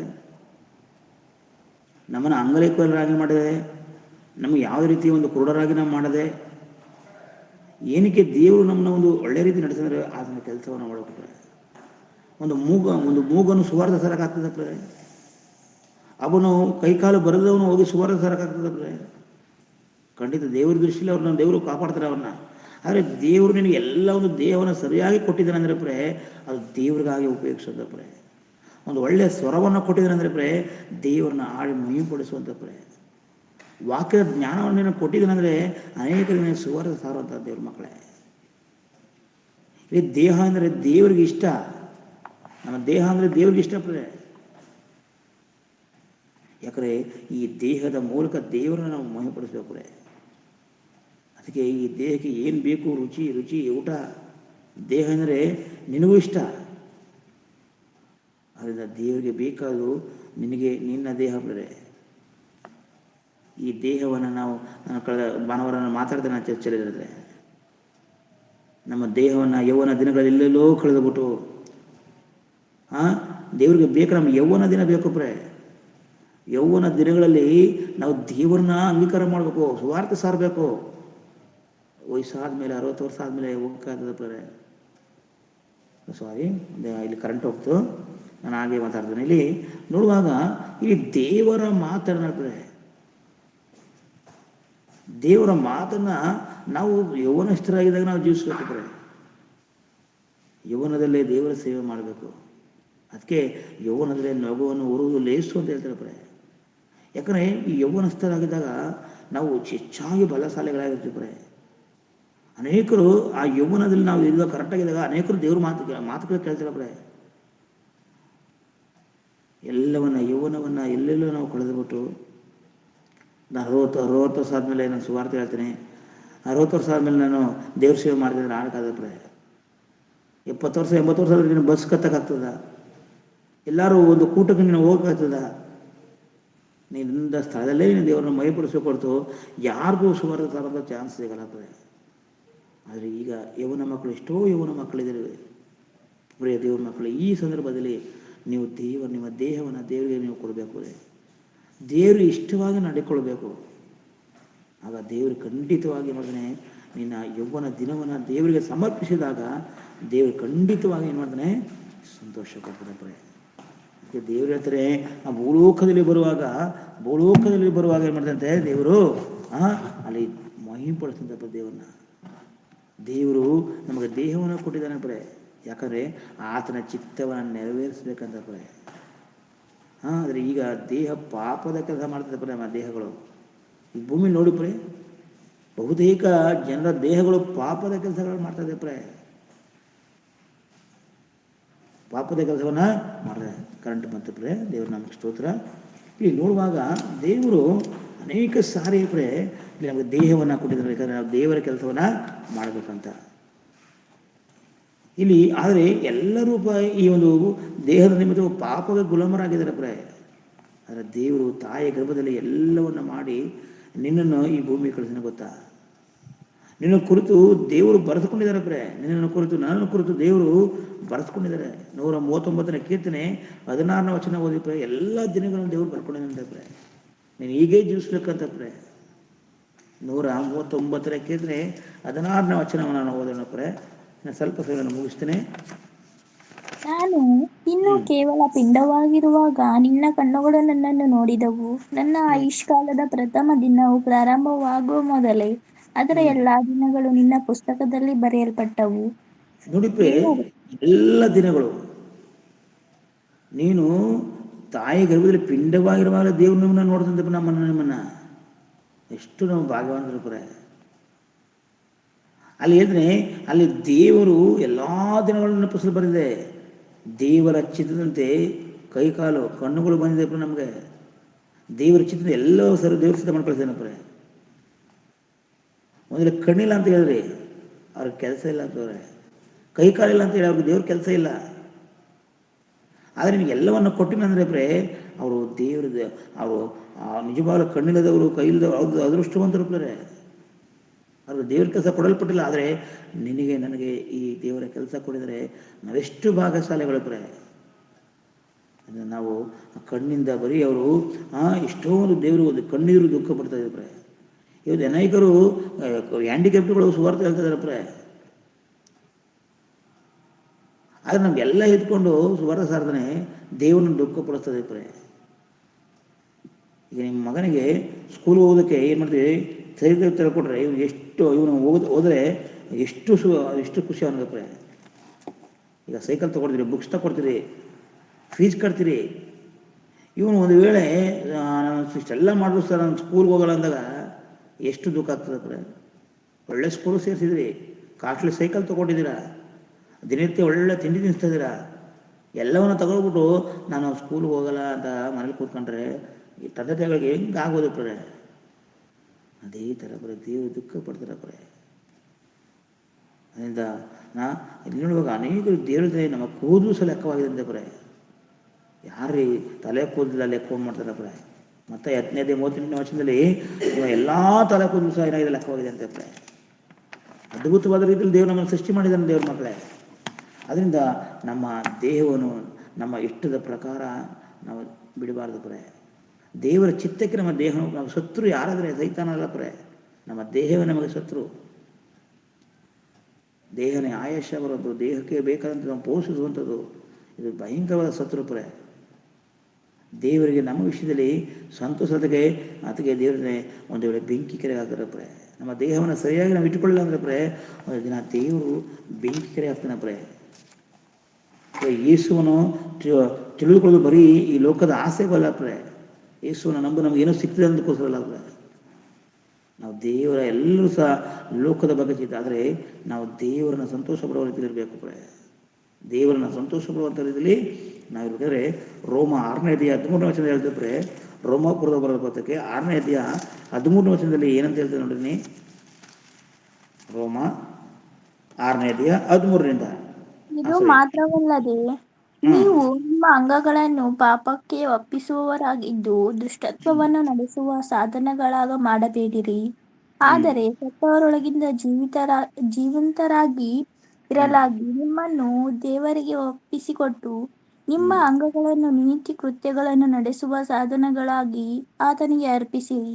ಯಾಕಂದರೆ ಎಷ್ಟು ಅದ್ಭುತವಾಗಿ ಪೌಲ ಬರುತ್ತೆ ನೋಡಿ ಏನಂದ್ರೆ ಯಾಕಂದರೆ ಓದಿ. ಯಾಕಂದರೆ ಪಾಪವು ನಿಮ್ಮ ಮೇಲೆ ಅಧಿಕಾರ ನಡೆಸದು. ನೀವು ಧರ್ಮಶಾಸ್ತ್ರಕ್ಕೆ ಅಧೀನರಲ್ಲ, ಕೃಪೆಗೆ ಅಧೀನರಾಗಿದ್ದೀರಷ್ಟೇ. ಇಲ್ಲಿ ಇದು ಮಾತ್ರ, ನೀವು ನಿಮ್ಮ ಅಂಗಗಳನ್ನು ಪಾಪಕ್ಕೆ ಒಪ್ಪಿಸುವರಾಗಿದ್ದು ದುಷ್ಟಸ್ಥವರು ನಡೆಸುವ ಸಾಧನವಾಗ ಮಾಡಬೇಡ್ರಿ. ಕೆಟ್ಟ ಕಾರ್ಯಕ್ಕೆ ನಿಮ್ಮ ದೇಹನ ಉಪಯೋಗಿಸಬೇಡ್ರಿ. ಅಸತ್ಯವಾದ ಸತ್ಯದ ಬಳಿಗೆ ಹೋಗಬೇಡಿ ಎಷ್ಟು ದೊಡ್ಡ ಸಭೆಯಾದರೂ ಸಹ ಅಸತ್ಯವಾಗಿ ಬೋಧನೆ ಮಾಡುವ ಸಭೆಗೆ ಹೋಗಬೇಡ್ರಿ. ಯಾಕಂದರೆ ನೀವು ಒಂದು ವೇಳೆ ಸತ್ಯವಾಗಿ ಕೇಳುವಾಗ ಕೆಲಸ ಅದು ಅಸತ್ಯವನ್ನು ನಮ್ದಾಗ ನೀನು ವೇಸ್ಟ್ ಆಗ್ತಿಲ್ಲ ಹೋದರೆ. ಯಾಕಂದರೆ ದೇವರು ನಿನ್ನ ಹುಡುಕೋಬಂದು ಈ ಸತ್ಯದ ವಾಕ್ಯಗಳನ್ನು ನನಗೆ ತಿಳಿಸ್ಕೊಟ್ಟಿದ್ದಾನೆ. ಅದರಿಂದ ಈ ಒಂದು ಪಾಪ ಕೃತ್ಯಗಳನ್ನು ದೇಹಕ್ಕೆ ಒಪ್ಪಿಸಬೇಡ್ರಿ. ಯಾಕಂದರೆ ಅದರ ಸತ್ತವರೊಳಗಿಂದ ಜೀವಿತರಾಗಿ ನಿಮ್ಮನ್ನು ದೇವರಿಗೆ ಒಪ್ಪಿಸಿಕೊಟ್ಟ ನಿಮ್ಮ ಅಂಗಗಳನ್ನು ನೀತಿ ಕೃತ್ಯಗಳು ನಡೆಸಿದ ಸಾಧನವಾಗಿ ಆತನಿಗೆ ಅರ್ಪಿಸಿರಿ. ಒಳ್ಳೆ ಕೆಲಸ ಮಾಡೋಕ್ಕೋಸ್ಕರ ಈ ಕೈನ ಉಪಯೋಗಿಸು, ಒಳ್ಳೆ ಕೆಲಸ ಮಾಡೋಕ್ಕೋಸ್ಕರ ಈ ಕಾಲನ್ನು ಉಪಯೋಗಿಸು, ಒಳ್ಳೆ ಕೆಲಸ ಮಾಡೋಕ್ಕೋಸ್ಕರ ಈ ದೇಹವನ್ನು ಉಪಯೋಗಿಸು ಕೆಟ್ಟದಕ್ಕೆ ಈ ದೇಹವನ್ನು ಬೆಳೆಸ್ಬೇಡ ಅಂತ ದೇವರು ಕೊಡ್ತಾನೆ ಅದರಿಂದ ಇಲ್ಲಿ ಕಣ್ಣು, ಕಿವಿ, ಕಾಲು ಎಲ್ಲವೂ ಪಾಪ ಮಾಡ್ತದೆ ಇವತ್ತು ಜನಗಳಲ್ಲಿ ಆದರೆ ಈ ಮುಂಜಾನೆ ಸಮಯದಲ್ಲಿ ಈ ದೇಹವನ್ನು ಯಾರು ತಯಾರಿಸೋಕ್ಕೆ ಸಾಧ್ಯವಿಲ್ಲ ದೇವರು ಅದನ್ನು ತಯಾರಿಸಿ ನನಗೆ ಕೊಟ್ಟಿದ್ದಾನೆ. ಈ ಕಿವಿಯನ್ನು ಒಳ್ಳೆಯದು ಕೇಳೋಕ್ಕೆ ನಾವು ಪ್ರಯತ್ನ ಪಡೋಣ ಈ ನಾಲ್ಗೆ ಒಳ್ಳೆಯದನ್ನ ಮಾತಾಡಲಿಕ್ಕೆ ನಾವು ಪ್ರಯತ್ನ ಪಡೋಣ ಆಗ ಖಂಡಿತ ದೇವರು ನಮ್ಮನ್ನು ನೋಡಿ ಮೆಚ್ಚುವಂತನಾಗಿದ್ದಾನೆ ಇಲ್ಲಿ ನಮ್ಮನ್ನು ಇದು ನೋಡುವಾಗ ನಮ್ಮನ್ನು ನಂಬಿ ಈ ದೇಹವನ್ನು ದೇವರು ಕೊಟ್ಟು ಆತ್ಮವನ್ನು ಕಾಪಾಡಿ ಅಂತ ದೇವರು ನಮ್ಮಲ್ಲಿ ಕಳಿಸಿದಾನೆ ಈ ದೇಹದೊಳಗೆ ಆತ್ಮ ಇಟ್ಟಿದ್ದಾನೆ ದೇವರು. ನನ್ನ ಮಕ್ಕಳು ನಾಶವಂತಂದರೆ ಅವ್ರಿಗೆ ಸುವಾರ್ತೆ ಹೇಳ್ರಿ, ಅವ್ರನ್ನ ಕಾಪಾಡಿ ಅಂತ ಇವತ್ತು ದೇವರು ಯಾರನ್ನ ನಂಬಿಲ್ಲ ದೊಡ್ಡ ದೊಡ್ಡ ದೇವದೂತರು ಇದ್ದಾರೆ ಅವ್ರಿಗೆ ಯಾರಿಗಿಂತ ಚಾನ್ಸ್ ಕೊಟ್ಟಿಲ್ಲ ಆದರೆ ಮನುಷ್ಯರಾದ ನಮಗೆ ಮನುಷ್ಯರಿಗೆ ಹೋಗಿ ಹೇಳಿದ್ರೆ ಕೇಳ್ತಾರೆ ಅಂತ ನಮಗೆ ಈ ದೇಹವನ್ನು ಕೊಟ್ಟು ಏನೇ ಕಳಿಸಿದ್ದೇನೆ ಯಾಕಂದರೆ ನಾವು ಕೊನೆಯದಾಗ ನೋಡುವ ರೋಮ 6:19 ಓದಿ. 19 ಅದರಲ್ಲಿ 19 ನಿಮ್ಮ ನರಭಾವದ ಬಲಹೀನತೆಯ ದೆಸೆಯಿಂದ ಲೋಕರೀತಿಯಾಗಿ ಮಾತಾಡುತ್ತೇನೆ.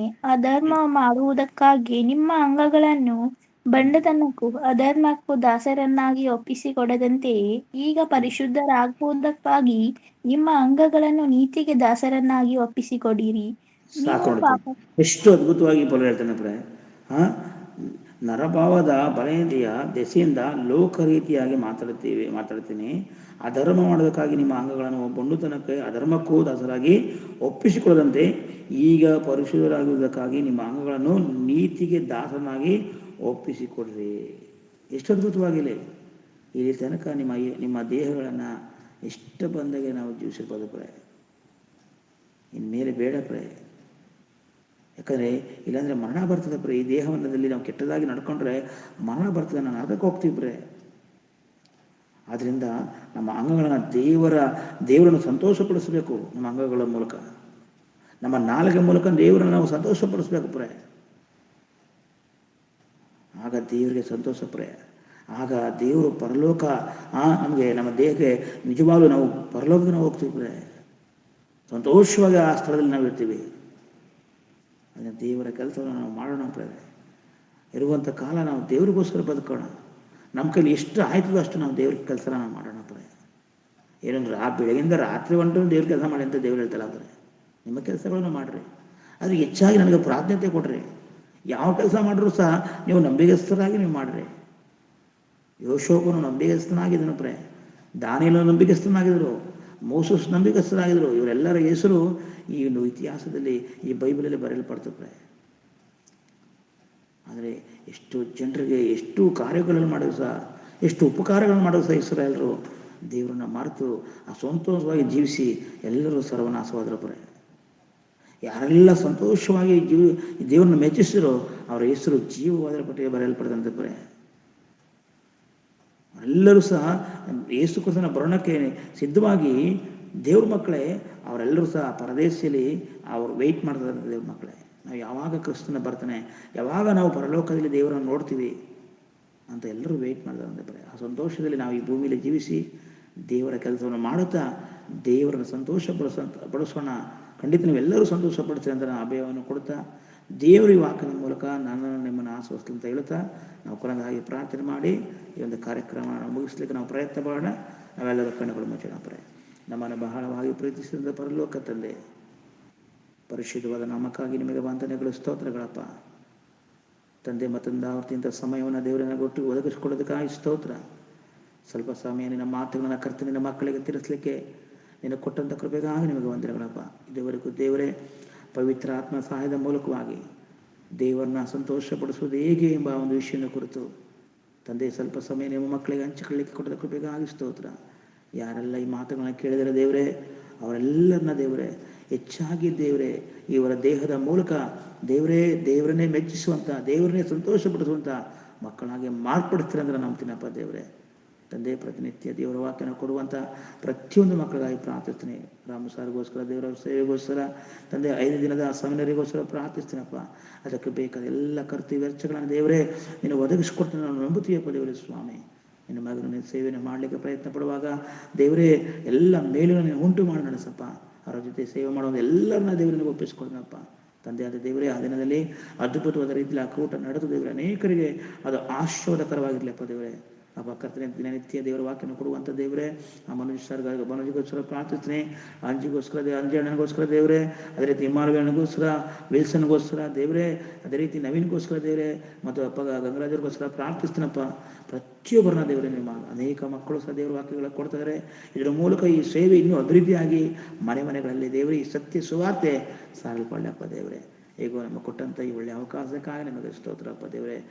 ಹಾಡಿದವರನ್ನು ದೇವರೇ, ಆ ಬೈಬಲ್ನ ಓದಿದ ಮಕ್ಕಳನ್ನು ಸಹ ನೀವು ಒಪ್ಪಿಸ್ಕೊಡ್ತೀನಿ ದೇವರೇ. ಕ್ರಿಸ್ತನ ಬರುವ ತನಕ ನಾವು ನಂಬಿಗಸ್ತರಾಗಿ ಈ ಒಂದು ಕೂಟವನ್ನು ನಡೆಸಿಕೊಂಡು ನಿಮಗೆ ಮೆಚ್ಚುಗೆಯಾಗಿ ಜೀವಿಸ್ಲಿಕ್ಕೆ ನಮ್ಮೆಲ್ಲರನ್ನ ನೀವು ಕೃಪೆ ಕೊಡಪ್ಪ ದೇವರೇ. ಸ್ವಾಮಿ, ತಿರುಗಂತ ಆವತ್ತು ನಿಮ್ಮೆಲ್ಲರ ಪ್ರಾಣಾತ್ಮ ಸಮರ್ಪಿಸಿಕೊಡ್ತಾ ತಿರುಗಿ ಬರ್ತೀನಿ ಎಂಬುದಾಗಿ ವಾಗ್ದಾನ ಮಾಡಿದ ಯೇಸು ಪ್ರಭುವಿನಲ್ಲಿ ಪ್ರಾರ್ಥನೆ ದೇವರೇ, ಆಮೆನ್. ಕರ್ತನ ಆಶೀರ್ವಾದ ಕೊಡೋಣ. ನಮ್ಮ ತಂದೆಯಾದ ದೇವರ ಕೃಪೆಯು, ಯೇಸು ಕ್ರಿಸ್ತನ ಪ್ರೀತಿಯು, ಪರಿಶುದ್ಧಾತ್ಮನ ಸಮಾಧಾನ, ಐಕ್ಯತೆಯು ಹೀಗೆ ತಾನೇ ದೇವರ ವಾಕ್ಯದ ಮಕ್ಕಳೊಟ್ಟಿಗೂ ದೇವದಾಸನಿಗೂ ನಿತ್ಯ ಕಾಲಕ್ಕೂ ನಿರಂತರವೂ ಇರಲಿ. ಆಮೆನ್. ಎಲ್ಲರಿಗೂ ವಂದನೆಗಳು.